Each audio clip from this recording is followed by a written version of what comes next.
A measles outbreak is sweeping across Auckland. So far, nearly 100 people in the city have been infected with the highly infectious disease, the biggest outbreak in the region for over a decade. And as medical authorities attempt to get it under control, they're urging people to get immunised in a bid to keep it at bay.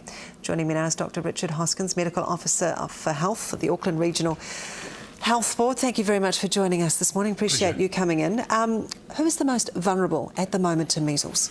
Anybody who's not been immunised is vulnerable to catching measles, particularly still people living out west, but really it's so infectious that anybody who comes in contact with an infectious case is highly likely to develop it themselves if they're not immune.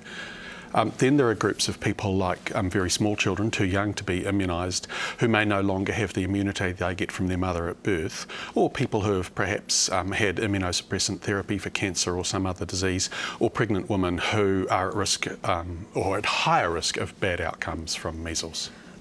Many of us get confused about measles, German measles, rubella. Which strain is this? This is commonly referred to as English measles. And that's different from the German measles. It's actually a more significant illness for most people than German measles. German measles is particularly risky for pregnant women because of its ability to harm the baby. Okay, this is the English version. This is the English measles. What can be done to try and control this outbreak, which it's a significant outbreak, isn't it? Yes, this is the biggest outbreak in Auckland for over 11 years and the biggest in New Zealand since 2009 when there was a big one centred around Canterbury. Now, I mean, the first thing to do is to be age appropriately immunised for measles. That's the MMR vaccine, which also covers mumps and rubella, the German measles. And there's a one scheduled dose at 15 months of age and one at 4 years of age. Then the other thing is if you know you've been in contact or your children have been in contact with somebody with measles and you know they're not immune, keep them quietly at home for 2 weeks since the date of that contact so that if they get it, they don't pass it on to somebody else. I spoke to a woman in West Auckland a couple of weeks ago and she had been immunised when she was younger. But she's contracted measles. She's had measles in this outbreak. How did that happen? Nothing in medicine's perfect, and vaccines certainly aren't perfect. There's a small failure rate with the vaccine. About 90 to 95% of people who get one dose of MMR will develop immunity. New Zealand has a 2-dose schedule precisely to give even better coverage. So if there was 5 to 10% of people who, having had one dose, didn't develop immunity, again it'll be 90 to 95% of the second dose that leads to immunity. So then you get a very high coverage. But there is a small failure rate. Are you frustrated by people who haven't immunised their children? I understand that people try to make the best decisions for themselves and their families, but I think the evidence is absolutely clear that the MMR vaccine is much, much safer than measles, the disease.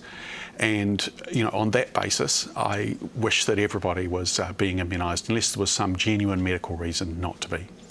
How does measles affect you? What type of disease is it if you contract it? Well, it starts off with a runny nose and perhaps red watery eyes, and then you get a cough and a high fever.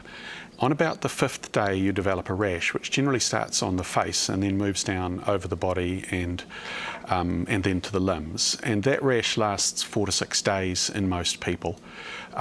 For most people, I was born too early to benefit from the measles vaccine, so I had measles like just about everybody in New Zealand did before 1969 when the first vaccine was introduced. Most people, it's a mild to moderate illness and then they recover with no long-term outcomes. But for a few people, it's much more significant than that. In fact, in this outbreak, I did a check yesterday and we're now up to 7 people out of the 98 that we have confirmed cases who've had to spend considerable time in hospital. So it's not a mild disease for those people. Okay, and just in order to not cause alarm to people who've got children who haven't been immunised, so very young infants who haven't had that first jab yet, and also pregnant women, what's your advice to them? Well, first of all, if they are aware of people with measles, they need to not bring their kids or take themselves into contact with those people. We've got people who we know haven't got immunity to measles that have been contacting us to say, what do I do?